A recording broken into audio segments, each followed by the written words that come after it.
Ini udah kelihatan Pak. Emboss dan watermarknya udah jelas banget ini. Oke.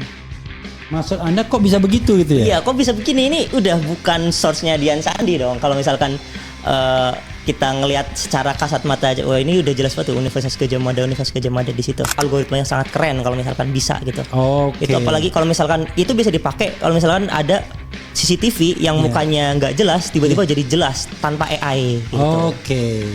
Bahaya juga kalau misalkan kita pakai AI. Kalau misalkan kayak kasusnya Andri Yunus kemarin kan beredar foto AI yang foto CCTV-nya di enhance sama AI. Nah, itu beda orang jadinya. Saya agak curiga sebenarnya. Kok bisa ya dengan algoritma yang cuman memainkan cahaya bisa memunculkan pixel menjadi HD gitu. Jadi saya sebenarnya pengen tanya banget ke Pak Rismon, function yang buat enhance pixelnya itu mana kayak gitu. Apakah dia benar-benar memakai kaidah forensik atau memakai editing kayak gitu. Udah menghilangkan source aslinya, padahal beliau ngomongnya itu ini source asli dari Dian Sandi dan bisa direpetisi. Ketika saya repetisi hasilnya berbeda.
Tentu orang penasaran ya, kok Anda bisa mengatakan bahwa diduga, terserah kata-kata Anda, diduga bahwa dokumen Dian Sandi itu sudah diedit oleh Rismon ketika dia menampilkannya di Rakyat Bersuara kemarin. Coba sebutkan alasan Anda mengatakan bahwa itu dokumen yang sudah diedit dari Dian Sandi. Oke. Silakan, sebanyak-banyaknya 1, 2, 3 biar orang mencatat. Oke. Ya. Pertama disclaimer dulu ya Pak. Oke, disclaimer. Sebenarnya di sini yang pertama menemukan si Gadhaj Adam itu kan saya. Tapi itu sebenarnya cuma buat lelucon aja sebenarnya. Kayak cuman nanti buat clickbait di dalam konten saya gitu.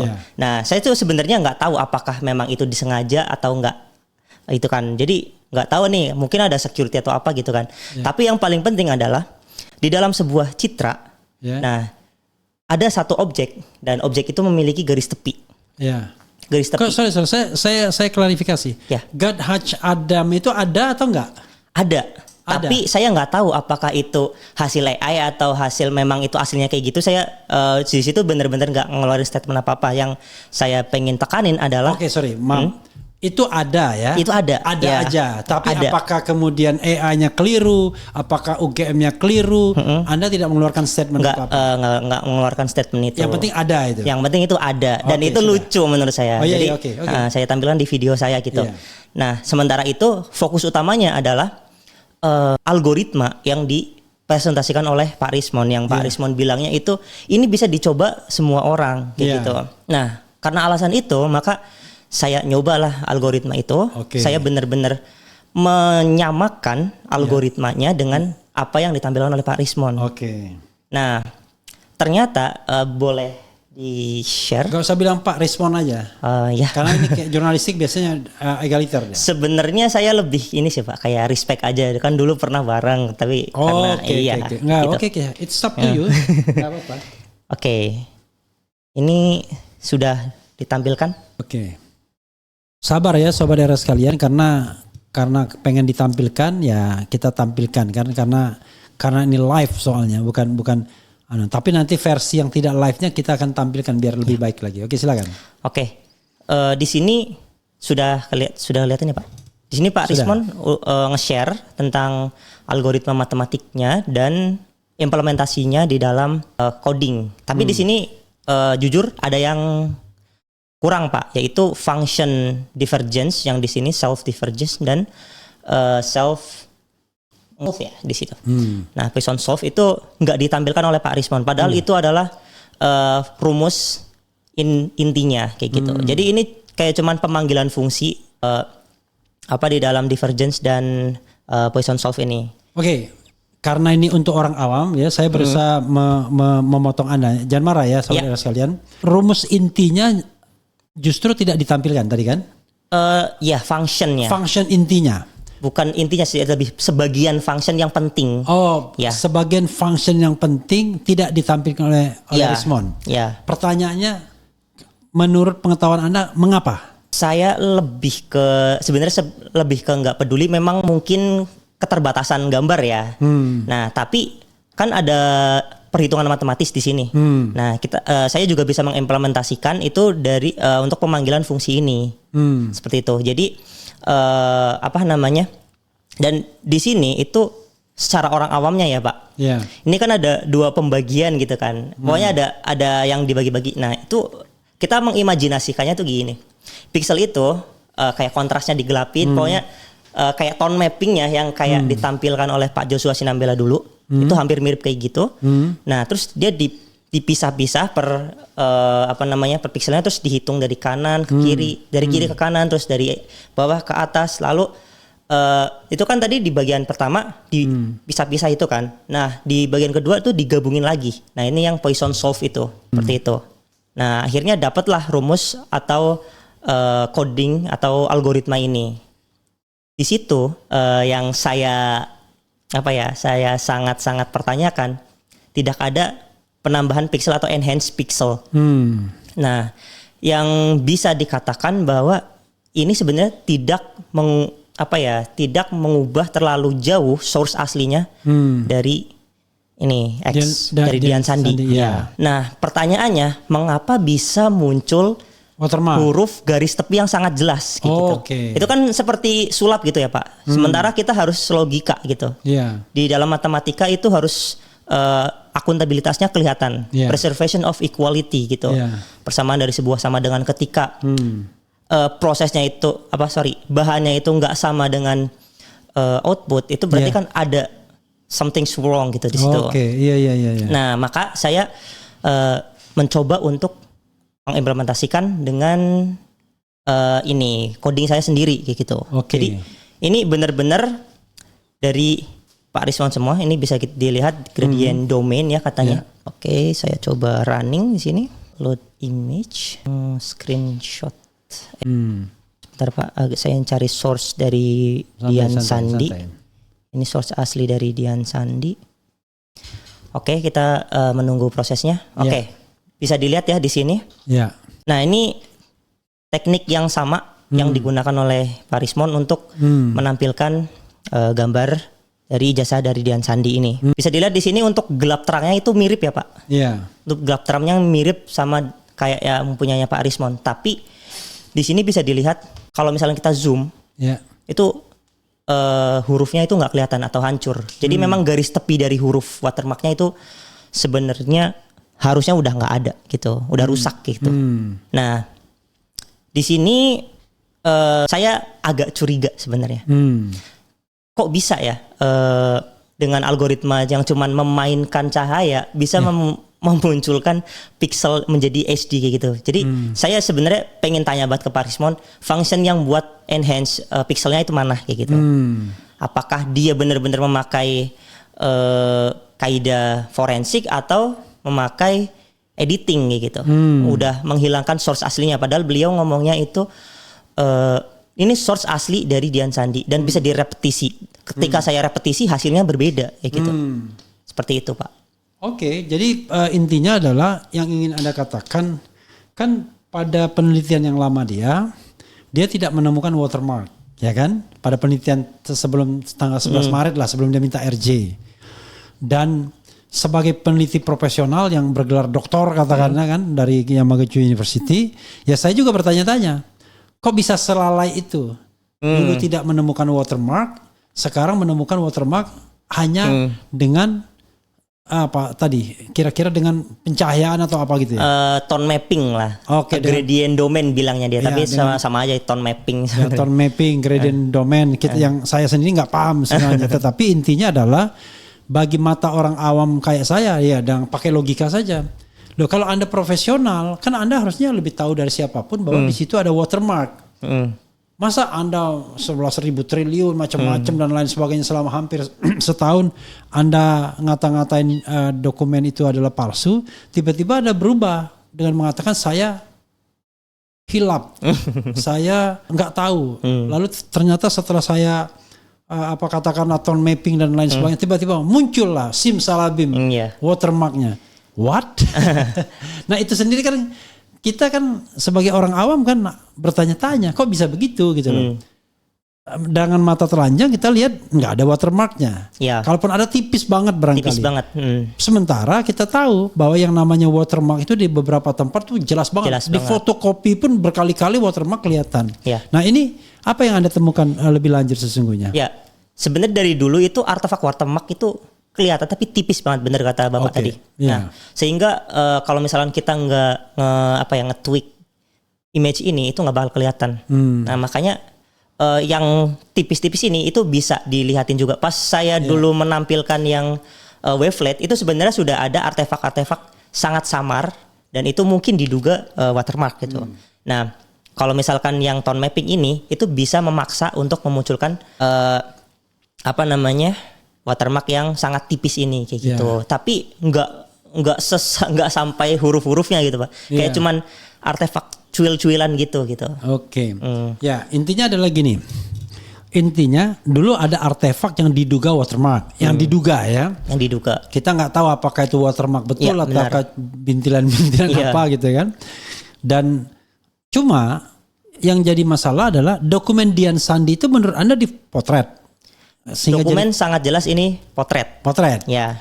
Pertanyaan saya, kalau ini dokumen asli dan ada watermarknya, lalu dipotret, masa nggak kelihatan watermarknya? Nah, itu kita kalau misalnya berbicara tentang fisika itu kan apapun bisa terjadi kalau misalkan itu secara logika. Mungkin ya Pak, mungkin ada cahaya yang sangat terang yang menerangi itu sehingga watermarknya kalah. Bisa jadi kayak gitu. Tapi bisa jadi juga memang ya tipis aja gitu watermarknya, nggak setebal yang kertas lain gitu kan, kita nggak tahu kan kemungkinan yang ada kayak gitu. Oke.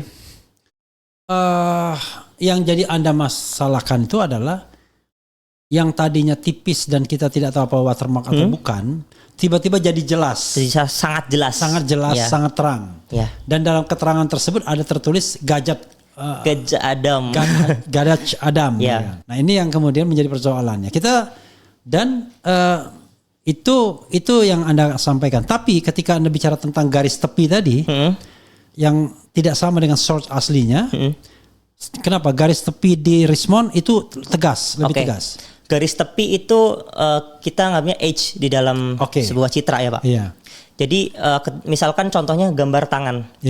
Anggap aja tangan ini sama background itu kan ada garis tepi itu kan untuk pembatas antara background dan tangan. Nah di huruf itu pun sama. Kalau misalnya huruf itu pasti A sama background itu kelihatan jelas.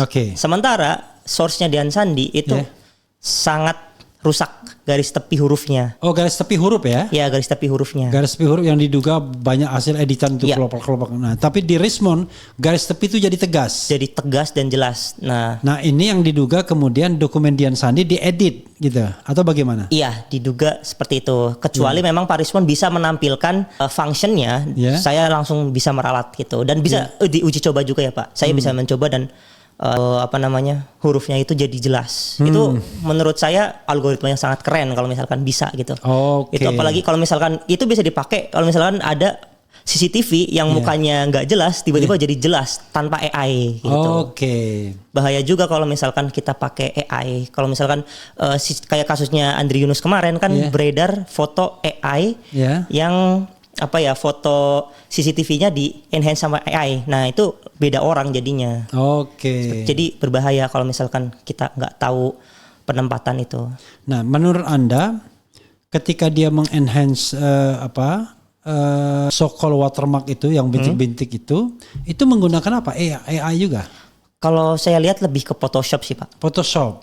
Ya. Oke. Tapi intinya Anda mengatakan dia melakukan editing lah gitu ya untuk menampilkan citra diduga, itu. Diduga itu melakukan editing. Kecuali memang ya sebenarnya begini. Kan saya ingin mengatakan bahwa ini kan ilmu pengetahuan ya. Tolong kita bicara tentang ilmu pengetahuan. Bisa jadi topi merah benar, bisa jadi Rismond yang benar kan benar, gitu. Ya. Tapi yang paling penting adalah adu data dan adu argumentasi yang benar gitu. Dan selain itu juga motivasi sesungguhnya kan. Kita lihat misalnya Rismond sudah melakukan ini berkali-kali sebelumnya. Dan dia tidak menemukan watermark yang ceto welo-welo gitu. Tiba-tiba sekarang menemukan watermark yang jelas tegas. Apalagi emboss. Apalagi emboss gitu. How come yang dulu kita nggak pernah lihat emboss tiba-tiba ada emboss yang tegas dan jelas. Nah itu persoalannya kan, ada perbedaan dokumen yang sangat signifikan. Nah maksud saya gini, kan kadang-kadang kita sama orang-orang yang merasa paling tahu ya kan. Kan kalau Rismond kan begitu kan. Belajar nggak dengan image processing begini, ini sekolah ada kelasnya nggak macam-macam. Ya kita nggak penting kelas, tapi kita bicara tentang kejujuran dan logika. Kalau sudah tidak jujur dan tidak logis, ya mau canggih apapun Anda menjelaskan, orang nggak akan percaya kan begitu. Nah sekarang, kira-kira yang telak dari kesalahan Rismond itu apa? Memunculkan hurufnya. Huruf watermark itu? Ya, itu sangat telak. Itu sangat telak. Ya. Karena source aslinya nggak kayak gitu. Source aslinya nggak kayak gitu. Ya. Gimana caranya dia tiba-tiba memunculkan dari yang tidak ada menjadi ada gitu maksudnya ya kan? Benar. Itu sebenarnya dari mata telanjang aja kalau misalkan kita lihat ya Pak yang di iNews itu. Salah satu kan Pak Rismond itu nampilin source asli sama source yang ininya muncul, hurufnya muncul gitu kan. Ternyata pas kalau dicek secara baik-baik itu sebelum diproses ke program udah ada ininya, udah ada hurufnya dan ada watermarknya. Kayak gitu. Maksudnya? Jadi oke. Ini nggak apa-apa ya, karena Pak Rismond itu udah nge-share ke Rakyat Bersuara dan saya mendapatkan ini dan itu sudah menjadi konsumsi publik. Jadi saya menampilkan di sini. Sebentar ya. Oke, di mana ya ini? Bisa dilihat di sini. Nah, sebelum diproses program aja, ini udah kelihatan Pak. Emboss dan watermarknya udah jelas banget ini. Oke. Maksud Anda kok bisa begitu gitu ya? Iya, kok bisa begini? Ini udah bukan source-nya Dian Sandi dong. Kalau misalkan kita ngelihat secara kasat mata aja, wah ini udah jelas banget Universitas Gadjah Mada di situ. Ini oh iya udah kelihatan ya? Iya, ini embossnya udah kelihatan nih sebelum diproses programming. Apalagi pas diproses programming makin kelihatan karena dipaksa untuk muncul gitu. Nah kalau soal Gajah Adam itu cuma lucu-lucuan. Kok lucu-lucuan? Tapi ada. Ada. Ini di sini Pak. Gadaj Adam itu ada. Iya kan? Di sini nih. Gadaj Adam di sini. Iya. Bisa dilihat Gadaj Adam. Jadi di sini. Cuman saya balik lagi ya Pak. Ini bukan poin utama saya. Yang poin utama saya adalah kenapa hurufnya bisa muncul. Iya. Kayak gitu. Mungkin kalau yang Gadaj Adam bisa dijelaskan oleh yang lain gitu. Iya. Atau mungkin kalau misalkan ada dokumen buat anti plagiat bisa kasih kayak security juga. Saya sebenarnya nggak terlalu peduli di situ dan saya lebih concern. Tapi begini ya, kalau kita bisa watermark itu kan dia satu tulisan yang diulang-ulangi dengan sebenarnya kan, atau bisa berapa tulisan? Nah kalau itu bukan ranah saya Pak untuk menjelaskan itu. Karena soalnya Gadaj Adam ini cuma satu aja yang Anda temukan. Sejauh ini baru satu. Ya. Kan harusnya kalau misalnya kita katakan, saya juga nggak paham. Kita mau membentuk watermark dengan satu Gajah Mada. Mungkin tulisan Gajah Mada direplikasi banyak, satu baris, lalu di baris ke bawah terus begitu. Kan mestinya tidak ada yang jadi Gadaj Adam jadinya kan? Harusnya kayak gitu. Oke, jadi sobat era sekalian, untuk Gadaj Adam itu memang ada, tapi topi merah bukan itu yang ingin dijelaskannya lebih lanjut. Itu dalam tanda kutip dia katanya untuk lucu-lucuan, tapi jangan salah, lucu-lucuan itu ada barangnya, bukan nggak ada. Ya. Ini di sini. Gitu ada di situ ya. Jadi jangan bilang wah ini cuma lucu-lucuan, tapi ada barangnya. Nah, yang menarik adalah bahwa Anda ingin mengatakan sumber Dian Sandi dan sumber dia itu sudah beda. sudah beda. Ini bisa dilihat di yang atas itu sebelum processing. Dan Pak Rismo juga nggak menjelaskan ya. Yang atas ini udah ada programming yang lain yang menjelaskan atau enggak. Soalnya yang kita lihat kan itu adalah threshold dari Poisson iteration, terus sama powernya, sama alpha, beta dan variabel-variabel yang lain gitu Pak. Dan itu semuanya lebih mengarah ke mainan kontrasnya kayak gitu. Oke, ini ada yang bilang juga itu kode dari Rismon ya kan, disalahkan watermarknya supaya terlihat palsu, sesungguhnya Rismon masih mendukung Troya. Wih, ngeri. Tapi sambil pakai emoji ketawa. Ini yang ditampilkan ini source Rismon atau source-nya Dian Sandi? Ini source-nya nih Bang Rismon, Pak Rismon. Oke, karena source-nya Rismon ini udah mulai kelihatan nih. Ini jelas banget Pak Gajah Mada. Iya, dari padahal ini kan pertama citra begini kan dari laptop. Kalau tidak laptop harusnya lebih jelas lagi kan? Iya. Gitu. Dan punya Dian Sandi itu nggak kelihatan. Nggak kelihatan secara punya Dian. Ya secara mata telanjang. Ya karena misalnya Mas Roy yang melakukan penelitian misalnya kan masa bisa lolos juga melihat watermark itu. Sementara kita dengan mata telanjang melihat source-nya Rismon kelihatan tuh. Iya. Ada ini. Nah, yang begini-begini ya itulah mungkin dibilang image processing macam-macam begitu mungkin ya. Kalau image processing itu lebih ke programmingnya Pak. Tapi ini lebih ke editing. Iya. Ya adalah pokoknya ilmu yang dia pahami itu adalah ilmu yang bisa mengedit ini. Bukan orang seperti saya tentunya ya. Bagaimana dengan embossnya itu? Sama Pak, di sini embossnya udah kelihatan dulu nih Pak sebelum diprogram. Sebelum dimasukkan ke dalam program. Anda mengatakan source-nya Dian Sandi sama source-nya Rismon berbeda, dan yang ditampilkan Rismon itu source yang dia buat dulu itu. Iya. Diduga dia buat dulu. Sebelum diproses dalam program dia. Oke. Jadi sudah beda source-nya gitu ya. Luar biasa. Oke.